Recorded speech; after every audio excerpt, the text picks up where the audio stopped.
So those who have been following along will recognize this as the Dove Studio model by Epiphone. And if you look closely at these strings, you will see that they are badly corroded in this little area right here. And that is indicative of very poor quality strings. Now, the guitar itself is quite beautiful, but it is cursed with bad strings. And it also seems to have a problem with its pickup system.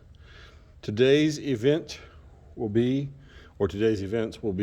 changing these strings out and conditioning the fretboard and trying to figure out what's wrong with this pickup system. So, without further ado, I will get the strings loosened so we can get rid of the junky ones. So the bass side strings are now off, and they are absolutely just as corroded and terrible as you thought they would be coming from the Pacific Rim. And that doesn't mean that they are that's a bad thing for the guitar, because the guitar probably will be so much better after this little project. But during this time, I thought I'd take a moment and acknowledge that this guitar itself really does have some pretty nice appointments on it. And the Hummingbird deal, the Hummingbird pickguard, is very similar to what is on the Hummingbird prototype that we have. So the quality is probably better on the American version, but it is not by any stretch something that you would go, oh, this is completely trash, comparatively speaking. I actually think I'm going to have to look at it to make sure, but it almost seems like it might actually be the same color, though it might be a little, the Gibson version might be a little bit darker. So I am intrigued by the whole, I find the fact that this is a Humming Dove kind of a unique deal in and amongst itself. And the finish is actually really shiny and in really good shape. Now, for an import guitar, I would say this is on par with the inspired by Gibson J45 and the J200. Now, I think that the Slash version was made better, and I'm not sure why they decided to do something just that much better for that, other than it's a signature guitar, but they did. And things like the LR bags versus the Fishman really do make a big difference for that guitar. So next step, getting the strings all the way off. Now, I am guilty of being one of those hoarders that frequently will save old strings that are in good shape and could be used in a pinch for something else, especially if I find somebody that has a cheap guitar that just needs a good set of strings. My strings don't always wear out, especially the Elixirs, but these are junk, and they are going in the trash can, and hopefully no one ever tries to use those ever again. Now, the fretboard is already starting to look a lot better and has a much more beautiful tone to it with just a little bit of work. It's gonna need a second coating of some conditioner because it is absolutely still dry. As soon as this stuff was on, it started soaking in, so I'm going to give it a couple of minutes to really soak in, and then I'm going to throw another set on there. Meantime, I'll start working on figuring out what's going on with that pickup system. Well, we found what the problem is. There's supposed to be a 9-volt battery in there, and it is supposed to be hanging right there. But guess what? It's gone. So we are going to have to figure out if it never came in there or if it is mounted somewhere. So just giving you a heads up, these take a 9-volt battery and this one is missing. So now we have a battery, but there's nowhere to mount it.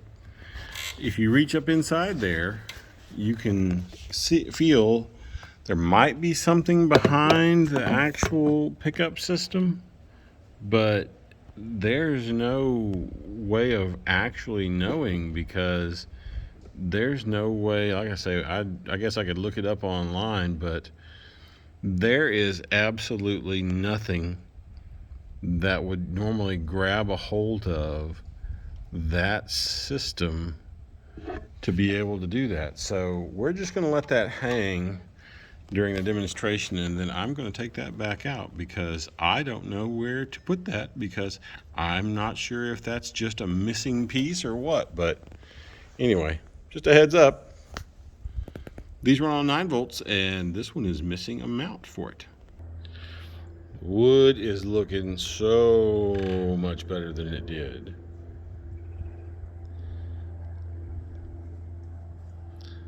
Nine volt is still hanging out in there.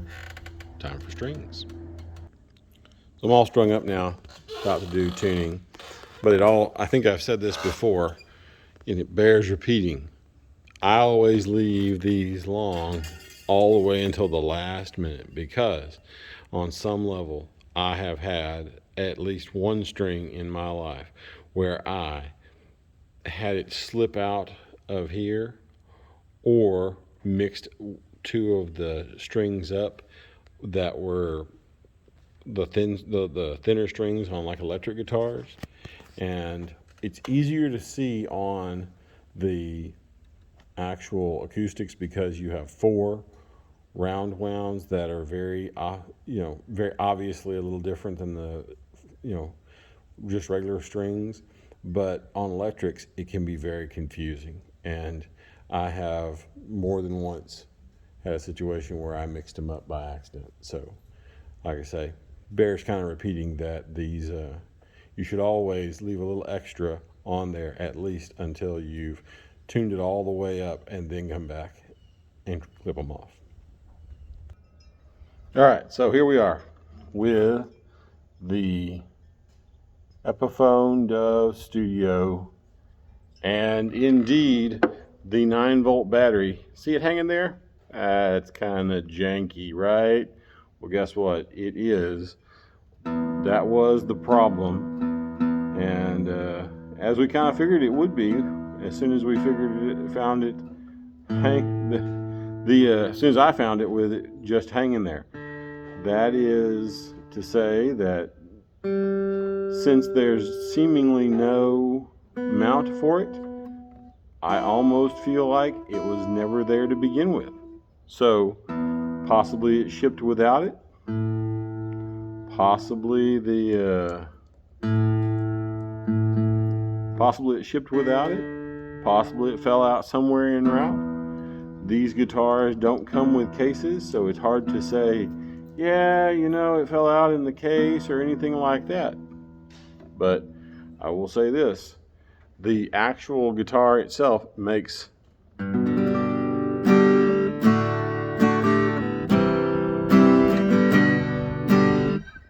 much better music now than it did.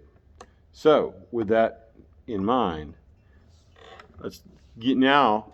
I've got the ability to turn the pickup on and see. Whoa! Even with the amp way facing the other direction, it is definitely really sensitive and tries to feed back in a heartbeat.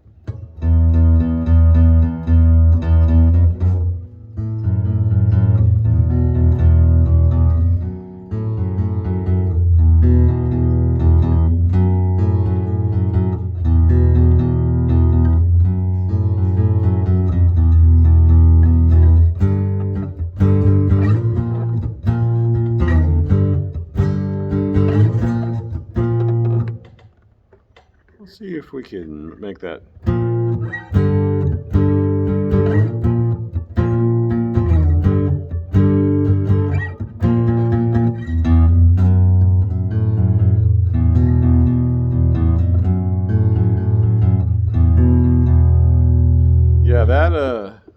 even through the acoustic amplifier with the volume turned down and everything kind of balanced out, it is still trying to do a lot of feedback.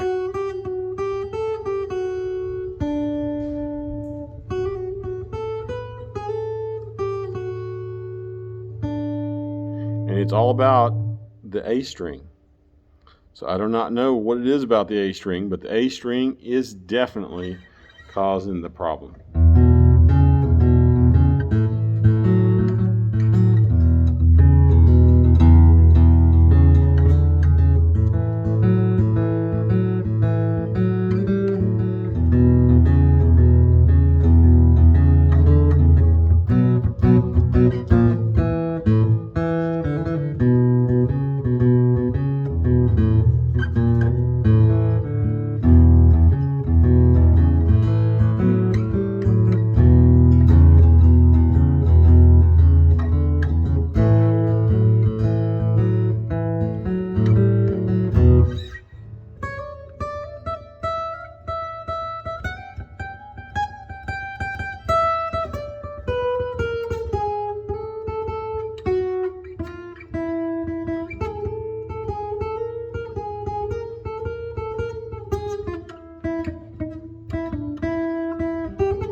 So, that said, if you turn it all the way down, the guitar sounds much better with strings that aren't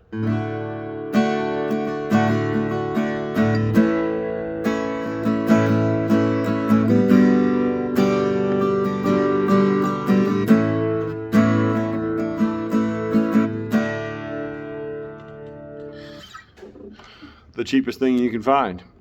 So, we've proven this once before, proving it just now again. If you want to buy one of these guitars, factor in a set of strings and possibly a 9-volt battery. Who knows? But the guitar itself, the neck feels great, and this benefited greatly from a set of 12 gauge Elixir strings, which I highly recommend if you are